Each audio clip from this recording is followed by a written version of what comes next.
Welcome to Small Biz Life, episode 60. Small Biz Life takes a day off. Chicka chicka. Downtime is important.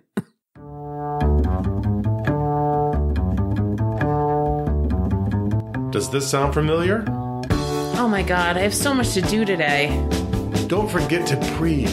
But I have almost 400 emails in my inbox and 30 phone calls to make. Have you looked into getting a virtual assistant yet? Oh, and I need to schedule all my social media posts.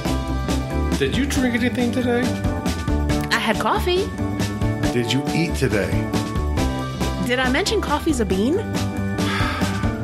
This is Small Biz Life.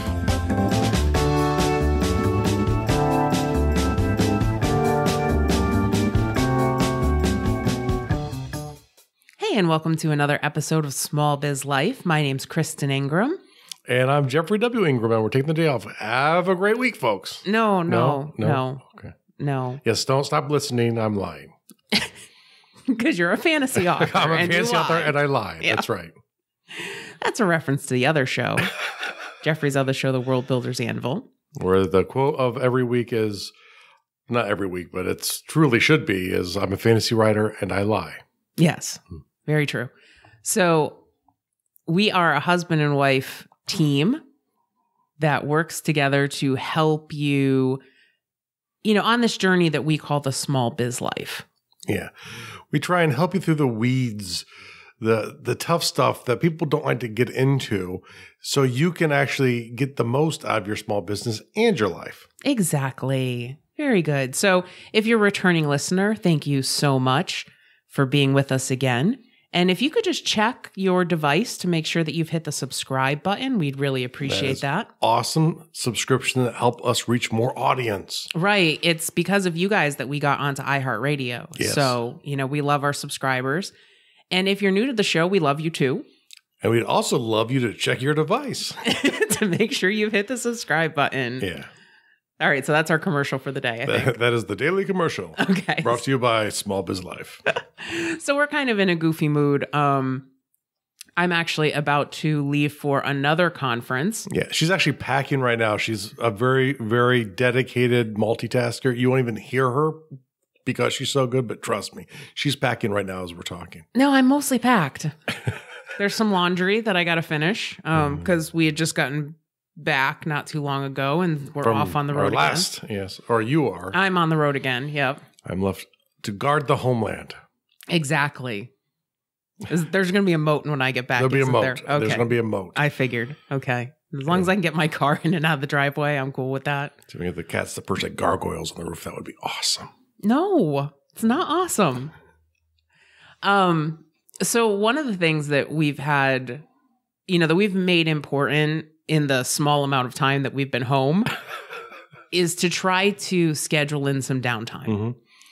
And there's a couple different downtimes you got to think of in this. It's not just those days off. It is first, and probably the most important downtime is nightly sleep. Yes, sleep's important. Sleep's important. We're good at that usually. Yeah. Usually. Unless we're catching up on Supergirl. Or Flash, or we have to do Arrow tonight. Beyond that, we're doing pretty good. But listen, I think as small business owners, we're go, go, go, go, go. Yeah. And it is really important for your physical health, your mental health, and your emotional health to get in some downtime. Yeah. And I know a lot of people will tell you, especially like if you're trying to turn something part-time into full-time, that, you need to plan every moment of your day. And the mistake is we plan it with work. If you look at the master schedules of people like Michael Hyatt, huge breaks during the day. He starts, I wouldn't say early, but probably pretty early. Not as early as I do, but early. Well, you would start insanely early. Yes. And he works really late, but he has huge breaks during the day. He takes a nap every day. Yeah, it's actually part of his plan is to take naps. I love him. And if you're employed for someone else, that's probably not an option.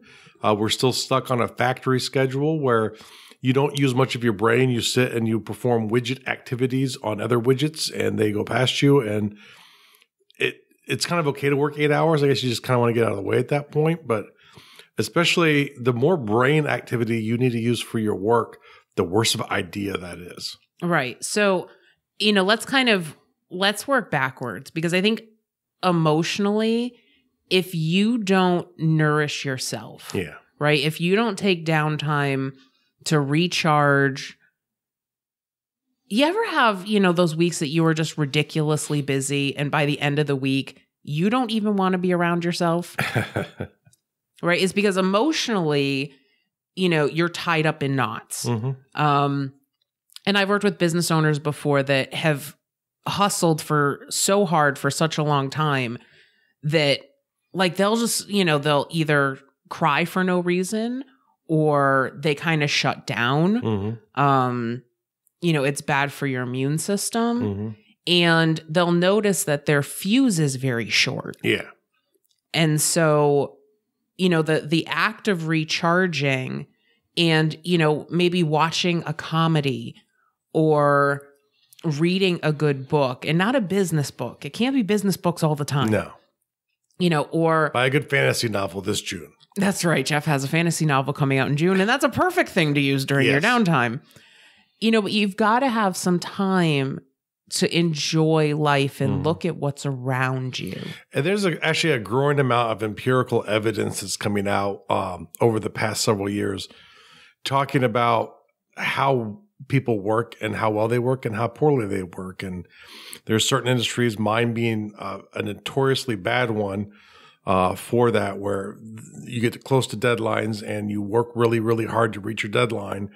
And the problem is, as you get closer, you're working more and more and more hours, but really you're being less and less productive. And ultimately, you're working 18 hours a day to get 10 hours worth of work because you've overworked so much in the final 2 weeks before you go live in a new project.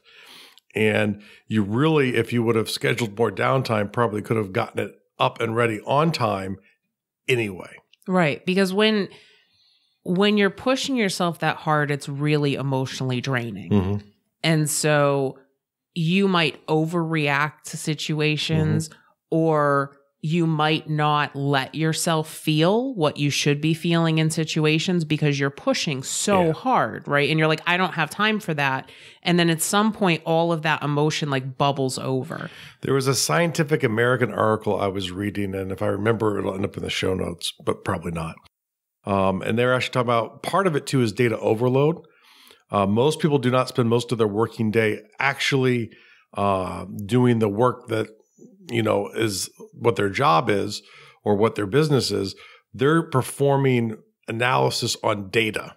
So that you're receiving emails, you're going through emails, you're deciding whether or not it's important. You're making all of these decisions throughout the day that really aren't pushing your business forward. They might need to get done, but they're really not the core of the business. And when you get so much data, brains have a capacity of input and output. You start losing things on one side. You start forgetting things, which makes you go back to and look for the email again that you need to now deal with. But you're not achieving anything because you start spinning your wheels. You get overloaded with data. And this isn't talking about, we've done episodes where, don't listen to all the news and take it too seriously. Listen to a little bit in chunks as you can handle it. This is actually just work kind of data. There's too much information you could bring in, and with the internet at our fingertips, we a lot of times we'll go seek it out. If there's not enough with us right now, we'll go onto social media and we'll check there, and we'll go over to our favorite news app and check there. Right.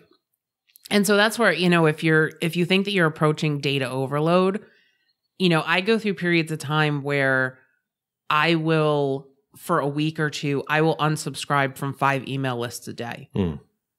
Just say, you know what, it's taking me too long to go through my email. A lot of the stuff I'm just looking at the headline and deleting. If that's the case, then I'm going to start, unsubscribing. And there are certain kinds of emails where there are times that I'm highly interested and other times I'm not. And I'll stash them away in a folder in my email, but I don't worry about them. I get emails on Photoshop. I'm not a graphic artist, but I like that type of activity. So, but I don't have time for it all the time. So I actively don't go through them. I see the email, who it's from, and I push it away. And there's no requirement for me to go through them when I get them. And then there are other emails I sign up for because there's important at that moment.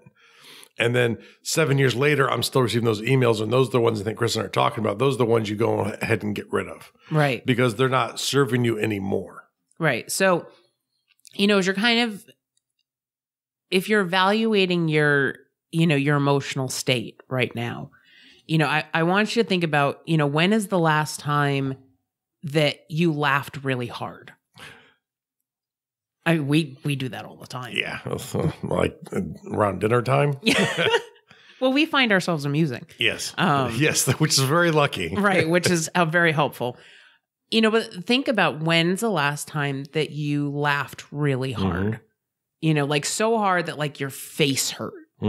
If it's been like so long you can't remember, go find a comedy club in your area, watch a funny movie, sit down and hang out with one of your friends that makes you laugh, because we really need that in our lives to find happiness. As a geek, that's where I always find gaming important, and I'm talking about board gaming or tabletop role playing with friends, because you get the interaction with the friends. There's kind of a point to it, but it's for fun. It's something you can relax and do until I can figure out how to get paid to do it. So, and even then it'll still be for fun.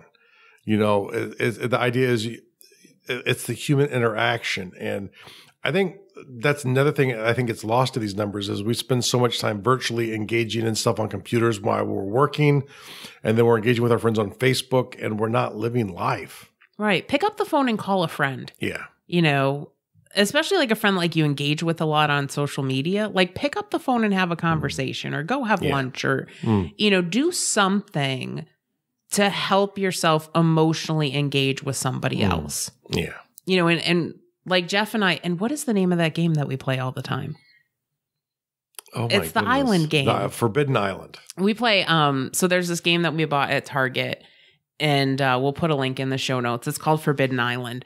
And it's a strategy game, but it's not hard. It's cooperative. It's cooperative, which we really like. Because we're both very competitive and would try and destroy each other. That's right. Yeah, that's why we stopped playing like Battleship and Monopoly. You're bankrupt. I own you. Mortgage yourself to me. If you roll another Yahtzee, that's just not fair. Yeah, Yahtzee's gotten a little nasty in our house too, actually. What do you mean you rolled another 6? How'd you roll another 6?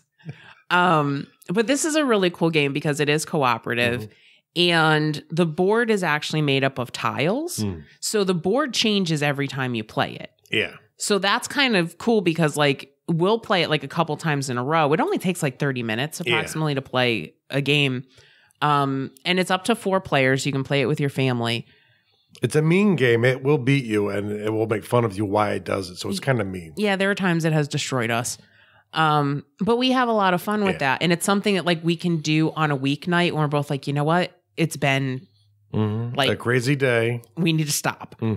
So, try to find something that, you can do with your family or you can do with your friends that will help bring joy to your life and it will make you stop.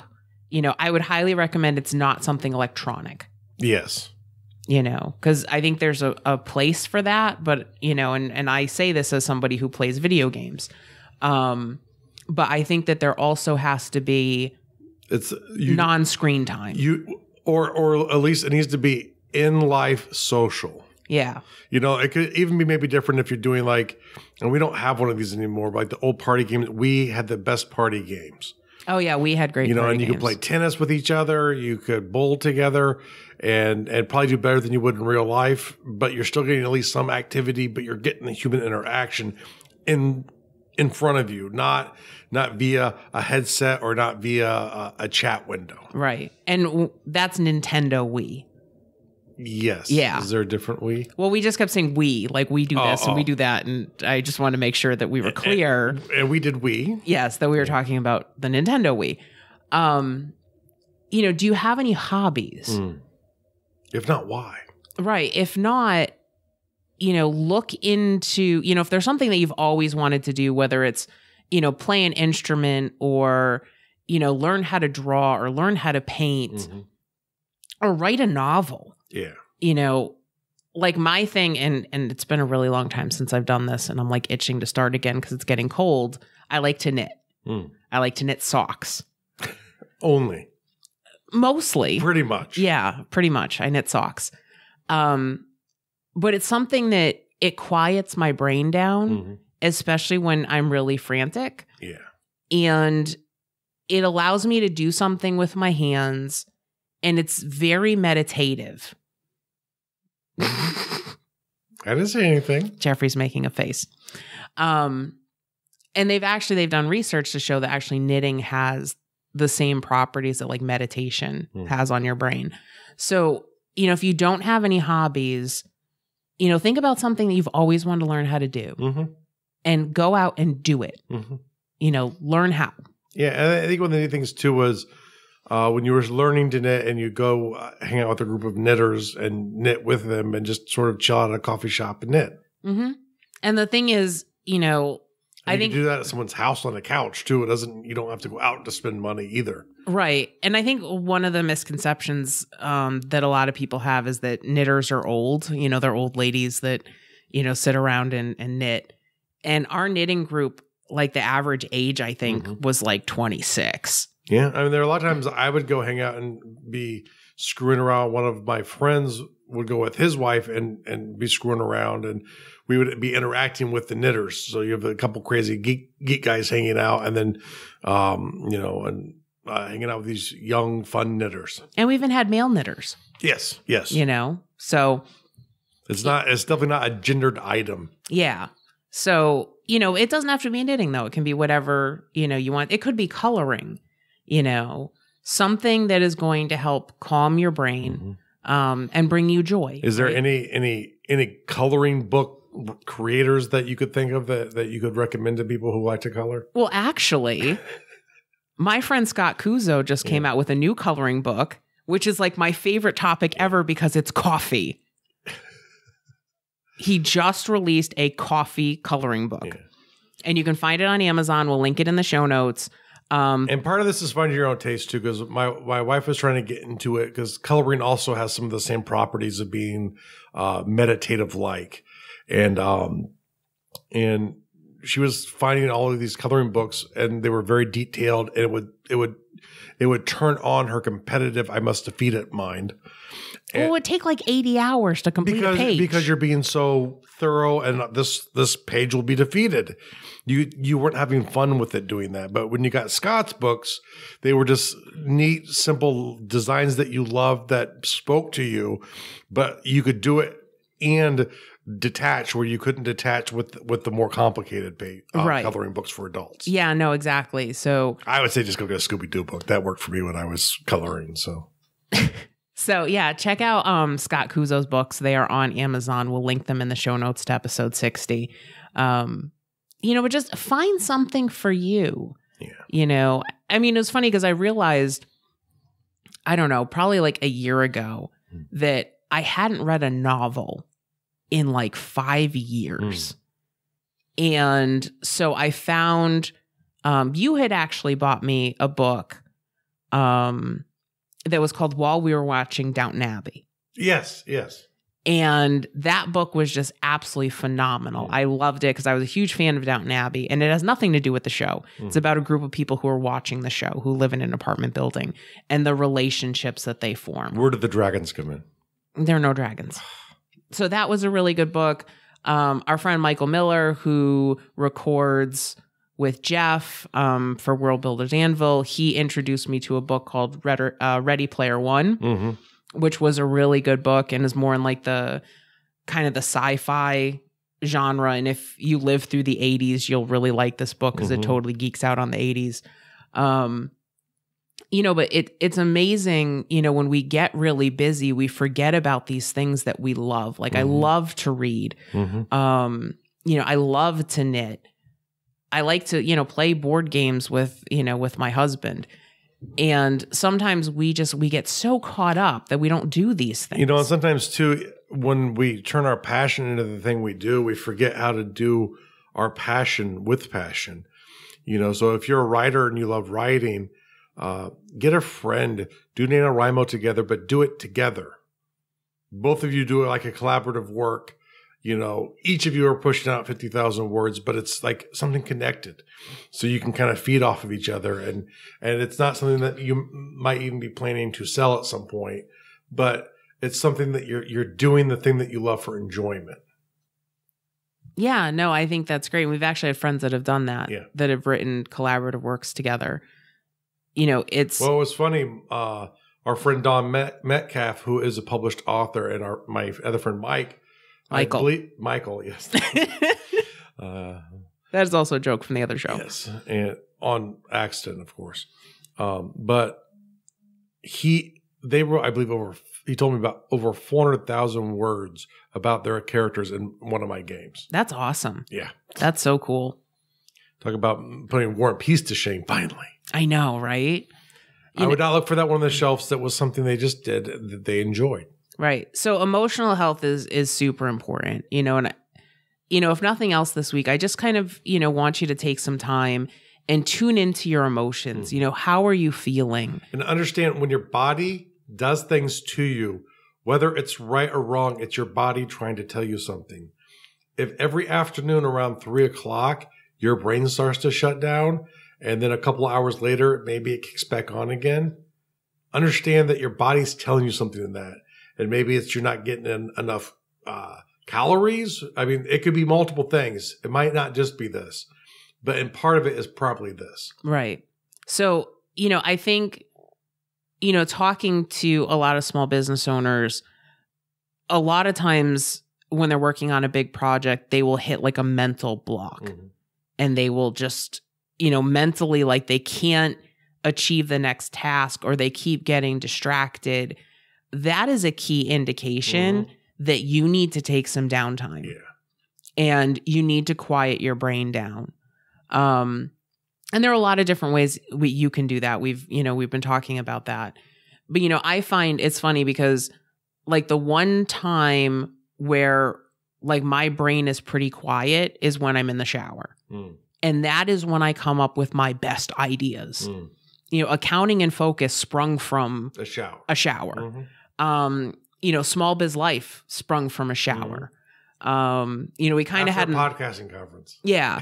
But we kind of had an idea for it, you know, but we didn't really know what it was going to be until that shower. Right.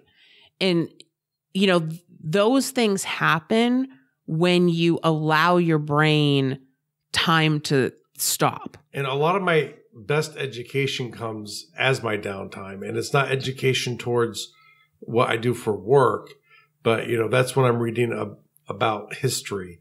That's what, or mythology or archaeology. And a lot of people tell me I know a lot of stuff, but it's because I enjoy learning lots of stuff. And for stuff that doesn't necessarily serve me, I can't study all the time.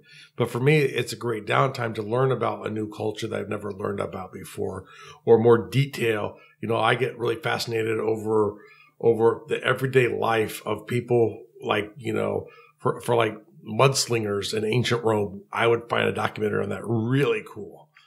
Most people want to know about the generals and the kings and that kind of stuff because those are more interesting stories. I don't care so much about that. I love learning about, you know, how did Monty Python do the best representation of medieval peasants in any film ever? Yes. Yeah. And, you know, I think, you know, as part of our downtime, you know, because we both kind of like to know like weird and strange things. And so we have this subscription to a service called Great Courses. And essentially it's college professors teaching courses on, I think there's like 200 different courses. There's science, there's language, religion, personal development, history, how-to stuff, you know, cooking, theology, literature. It's crazy. Yeah, but awesome. But, you know, it's like one of the courses that we're currently watching, and it's taking us a while to get through it. Well, it's 48 episodes. It is. It's a lot. But it's, it's called The Other Side of History, and it's about ordinary people. And when we watch stuff like that, it gets both of us like really thinking differently. Yeah. Because it's not, it's not social media. It's not articles about business. It's, it's just really enjoyable to kind of listen to that and go, wow. So imagine what things were then. I would say I would much rather be where I'm at now than Benjamin Franklin, who, to put him in wealth scale, like if you compared him to someone today, wealth-wise, is like Bill Gates. But because of the differences in the world, I'd much rather be me today and then have his wealth then.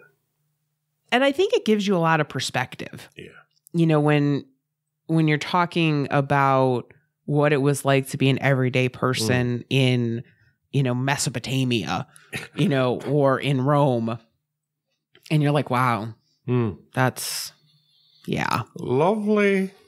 Thank God for indoor plumbing. Yes. That's all I have to say. Especially pre-Roman, it was real bad. And it's not because the Romans were great. It was just, I think the cultures had learned enough from, we always learn from what's been there before us and we sort of keep moving forward.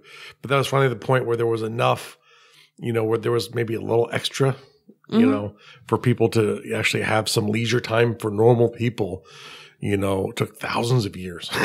But yeah, so, one of the things that I've done, and this has actually really helped me with my mental clarity in the morning, is, I wake up, I shower, I make my coffee, I have my protein shake, I try to, get at least, 2,000 steps in the morning. And then I have, and I listen to Coffee Talk with Ronnie Harden. That's very important. That's my 8 to 8:30. Because that makes me laugh and it brings me joy, right? And that's kind of, the whole point of this. But I don't rush into my morning. I ease into my morning. So typically from 8:30 to 9 o'clock, because 9 o'clock is my start time, that's my downtime. Yeah. Or at least that's a portion of my downtime. And so I will read a book, I will play a game, I will do something that kind of helps reset my brain. And I notice that when I do that, when I start at 9 o'clock, like my brain is ready to go. Like it's refreshed, whereas like if I wake up and I instantly check my email, and I'm running around your day's done at that point. It's all about the tone that you set. And if you allow your brain to kind of gradually come up to speed and you give it some of that nourishment that it needs, when you're ready to start working, your brain is going to go with you. And when you hit that midday stretch, and everyone has this, and part of it is the calories of starting to burn out of your body, all of the caffeine's finally out of your system from the time you start watching Coffee Talk with Ronnie through 11 o'clock. But all that caffeine gets come in and it all comes out. The sugar you took in for your dessert is leaving your body. That's part of it, but part of it's mental fatigue too. And you have to realize even very productive people realize, and probably the most productive people understand this the most, there are about 2 hours a day you're going to get real work done, no matter who you are. And there's other stuff that you need to do. So one of your keys to help you be able to have those moments where you feel like you can relax is to reserve those 2 hours that you have that are your best hours to do the core work of your business. Whatever's the most important thing, whatever's going to generate the revenue for you, not the sales, but to generate the revenue for you in the sales later on. Take care of that then, and it's usually in the morning for most people, but I'm not a believer that is everyone. Because a lot of times for me, if I haven't had a super mentally intensive day, for me, it's like 7 to 9 o'clock at night. Those are like my peak brain hours. But it's different for everybody, and you just got to kind of figure out when. And that's part of what Kristen's saying too about you have to know yourself. You have to listen to yourself. Your body might try and lie to you at times, but it's always trying to tell you stuff. When you get those headaches, when you feel exhilarated, it's actually your body using the physiology to communicate with you. Listen to your body, learn how it lies to you, and learn how it's telling you a truth. Right. So, one of the things that you can do is as you're going through your day, if you start to hit a roadblock and you just want to push your way through it, I want you to stop. I want you to stop for 15 to 30 minutes, do something fun, okay? And not social media, not email. Yeah. You know, those are your end of day activities. Right. So maybe like read for 15 to 30 minutes, watch a sitcom for 30 minutes. Moving is a really good thing to do. Right. You can get up and take a walk. That's going to get endorphins going in your brain. Things are going to start moving again. But do something rather than trying to push through, because you're probably going to find that when you get back after that 15 to 30 minutes, your brain is going to be fresher. I know a lot for the people who push Pomodoro, sort of your Jeff Walkers out there. Usually blocks of work never last more than 15 minutes. And there's 10 minutes of break time every hour. And it's usually doing something physical to get your blood flowing again, especially if your work is sitting down at a desk doing something. Well, and the thing is, so Jeff has talked about evolution in our show before. We were meant, we have evolved for physical labor. Yeah. And as our economy is changing, I don't think our physiology has caught up to sitting at a desk for 8 hours. Like physically, we know that's not the case, but mentally, that's not the case either. Yeah. And you'll find a lot of scientists will actually argue that we're actually at peak Stone Age physiology right now. It's like we have the best possible nutrition, but our bodies haven't changed that much. Maybe a little bit, but not much since we started making fires. Mm-hmm. So, you have to think about that. We were not designed for our brains to go at top speed for 8 to 10 hours a day. No. Right? Now, our bodies have a much higher longevity than our brains do.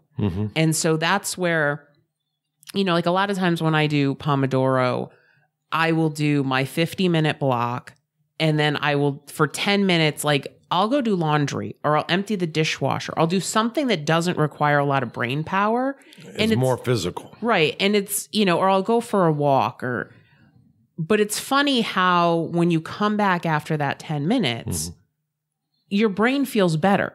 Yeah. Even though you're like, oh my God, I just took a break and did laundry. But think about it. So when you're doing that laundry, you're focused on putting things in the washing machine, taking things out, hanging things up. You're not thinking about work. But definitely, find something that you can do for 10 minutes that's physical that you really love was good. But definitely, for 10 minutes, something that you can do physical, that will be the biggest thing to help you. And you'll be more productive when you start again. And then in that next 15-minute block. And for me, if I really hate the work I'm doing, I'll break it into 30-minute blocks and I'll have 2 5-minute breaks. And you might need to do that. Maybe if you have a really long attention span, you can do 2 hours, but I think that's starting to push it. Yeah, no, I agree. The goal of this is to get your brain into peak condition so that the time that you are working, you are more efficient. I would rather have 2 hours where I am really pumping out quality work than to spend an entire day to do the same amount of work because I wouldn't give my brain the break it needs. I don't know the company, but there's a company that was big in creating beach goods, like surfboards and beach life things. And it was started by a guy who was a big beach buff person who wanted to have this certain equipment. And the interesting thing that he did was he realized his company was losing its vision because people are stuck in the office all day, working all the time, trying to reach deadlines. And he went to all of his workers and said, you have 6 months to figure out how to do your work in 4 hours. Wow. And if you don't, you can move on. There'll be no hard feelings. We'll come up with a severance package, but we only want people who can get their 8 hours of work done in 4 hours. Wow. And the company's doing just as good, if not better than it was before, in half the time. Right. Well, and think about, like a lot of companies in Silicon Valley are really considered cutting edge, and a lot of them, are giving, downtime to work on special projects that aren't really work related. Mm-hmm. They're giving time off to do volunteering. They have game rooms, just so you can kind of get away. Until there's a deadline. But I think, a lot of times we think of like this work-life balance thing and we're like, okay, so if I'm going to work these 8 hours, and then I'm going to sleep for 8 hours and then my life is going to be the other 8 hours. No, your life happens all 24. Right. And that's the thing about being a small business owner. I know we talk about, don't let yourself get over distracted. But, I find that if you work in dedicated small chunks, you can get a lot more done overall. Productivity is more to do about focus and energy than anything. And the more productive you can make yourself, the less work you have to do. And you'll find that over time, if you focus on that, it'll give you a lot more time for downtime where you feel like you can actually achieve it. And don't get me wrong, there's sometimes when you're young and you're broke and you're forced to go all the time. And that's horrible. And I've been through that. Most people, I'm sure, at some point in their life has gone through that. Hopefully most people get through that in their life. But the thing is, once you start getting through that, you have to break that mentality. You can start working smarter so you can have more downtime. Or otherwise you'll get less done in your life. Right. So now let's talk about the physical aspect of all this. So, clearly when you are under a lot of stress, it takes a toll on you physically. Mm-hmm. If you sit at your desk for 8 hours a day, it is going to take a toll on you physically. And yes, you can get a standing desk, which is better for you, but it's not the same.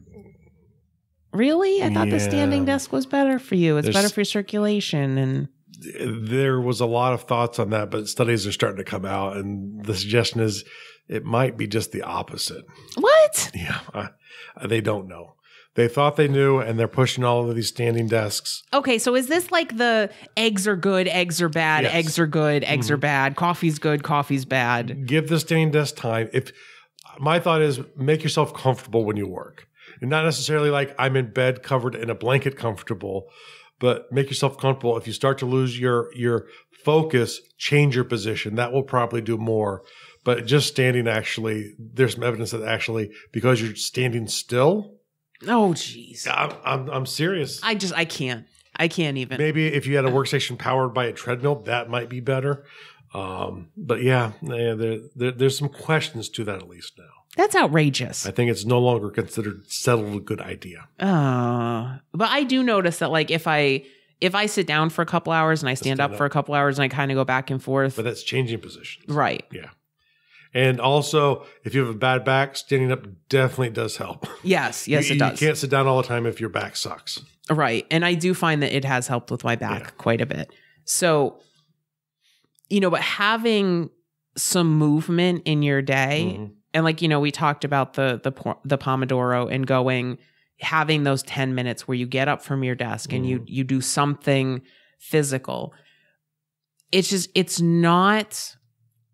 Stress is bad for your body, right? Overexertion is bad for your body. And I think a lot of times when we think of overexertion, we think of physically overexerting yourself. But if you mentally overexert yourself, like, do you ever notice, like, if you have a deadline and you're pushing, and then once you get past it, like, you just want to collapse. You want to sleep, no matter how much sleep you've been getting, you can actually make yourself sick by pushing yourself too far. It has adverse health effects on you. And so trying to make sure that you're eating well. Yes. Make sure that you're sleeping well. Make sure that you're getting movement every day, even if it's in, those 10-minute bursts. I mean, I'm kind of impressed with how many steps I can get, how much walking I can get done by doing 10-minute bursts throughout the day. And I find I have more energy, right? Because when you're exercising, when you're moving, it sets off chemicals in your brain that make you more focused. Mm-hmm. You know, you want to make sure that you're drinking water. I know I talk about coffee on here all the time. You know, but drinking water to hydrate your body, it feeds your cells. Mm-hmm. You know, your body is 70% water. You're going to actually find one of the quickest ways to get rid of fatigue is to drink water. Mm-hmm. One of the first things that happens to your body as you run short on water is you get fatigued because your body is trying to conserve because it needs water. Right. So, you know, you're probably thinking, okay, that's great, guys, but I have so much I need to do. Mm-hmm. How am I going to fit in this downtime? Yeah. Okay. So, you know, the first thing that I'd like you to do is I want you to listen to your body. Mm-hmm. And so I want you to take maybe a week and jot down when your brain is working really well, when your body's working really well, and the times when your brain or your body is not working well. Yep. You know, if you're sitting for a long period of time and your knee starts to hurt, or your foot starts to hurt, you know, see if you can see patterns in that. Mm-hmm. If it's taking a long time to do a task, or if your brain is really distracted, that's your body telling you, all right, we need to stop. You're overloading me. Right. And ideally, what you want to try to do is have times throughout the day where you are allowing yourself some downtime. Yeah. So, you know, one of the best pieces of advice I got while working with Emily Olson, who's my health coach, is she said, you know, when it's lunchtime, actually get away from your desk, sit down, enjoy your lunch. Don't make that face at me. You know, but really like focus on the food that you're eating. Stop thinking about work. You know, actually go like sit at the table and enjoy your lunch. Is that crazy talk? That's crazy talk. It's probably true, but it's still crazy talk. You know, as a small business owner, though, I can do that. Yes. You know. Well, I can do that too, but I don't. Why not? I'm trying to get out of there. This from the person who works a 10-hour day every day. Mm-hmm. You know. So, you know, give yourself those breaks during the day. Don't try to go straight through from 8 o'clock in the morning till 5 o'clock at night. You know, and I know that happens sometimes that like, you know, you do have those days where you're really focused. And if your brain is going and you're being super productive. We're not saying stop. Right. We're not saying stop. But how often does that really happen? And how often could you be a little bit more productive if you took 5 minutes or 10 minutes every hour? Right. You know, and maybe that's when you check your email as you're walking around outside. You walk in a circle and respond to 2 emails. Mm-hmm. And the thing you have to look at too is when you're doing these small breaks, if you can't stop the activity, you know, it's like for the lovers of bubble games or destroying the world games or role-playing games. If you're playing a game on your phone or on your computer in that time, if you can't stop when that 10 minutes is up, you're not doing the right activity. And it probably should definitely involve something physical, as we've been saying anyway. Mm-hmm. So, you know, kind of take a week and monitor, you know, what those times are where you're not effective. And then I want you to try to schedule some downtime, you know, before you hit that. Mm-hmm. So if you find that every day at 2 o'clock, you're like, blah, blah, blah, blah, blah, take a long lunch, you know, maybe like at 1:30 or 1 o'clock, take a break. Mm-hmm. Or no, take a longer lunch. Take a couple hours for lunch, you know, eat. When you're done eating, read a book, walk around. Mm-hmm. But, you know, build those break times into your day, mm-hmm. you know, and it will help you to be more productive, to be more alert, to be more emotionally in tune with yourself and the people around you so that you are actually an enjoyable person to be with. And also remember too, and this is just as important to me as your health, maybe not quite because you're my listener. When you have employees, if you force them to work like a traditional workplace and you yell at them if they're not at their desk for all but 5 minutes of their first 4 hours, and they have half-hour lunch, and then they get another 5 or 10 minute break in the afternoon. If you find them on their phone at 3 o'clock, don't be shocked. Right. And I think that's a really good point, is that when I find that a lot of employers, including small businesses, seat time is really important. Mm-hmm. And we're not looking at what people are putting out. Mm-hmm. We're just concerned with how much time are people spending in the office. Mm-hmm. And so, just like how we talked about last week about finding different metrics for success, mm-hmm. find a different metric for yourself and your productivity. Yeah. Because I can tell you, I've had days where I've sat at my desk for 8 hours mm-hmm. and got nothing done. Yeah. Mm-hmm. And I've had days that I've spent an hour and a half at my desk and gotten a lot done. Mm-hmm. So, we have to change this mentality that sitting in a chair in front of a computer, at the work location. Right. At the work location, that's what we're going to measure. Yeah. We're not measuring, how much revenue this person is generating or, how much content they've been able to generate. It's just butts in seats. Mm-hmm. And that's got to stop. Yep. For you and for the people you work with, and hey, just try it out. Yes. And let us know how it works out. Yeah. Let us know. If you're a member of the Facebook group, which is facebook.com/group/smallbizlife, you can post in there. You can post at the bottom of our show notes at smallbizlife.com. I really want to know, is this something that you struggle with? Is this something that we both suck at it. Yeah. Is this something that you've been able to overcome? And if you have employees, is this something that you've implemented with your employees? Okay. So thanks so much for listening. And I'll see you when I get back from Cali. Have a great week.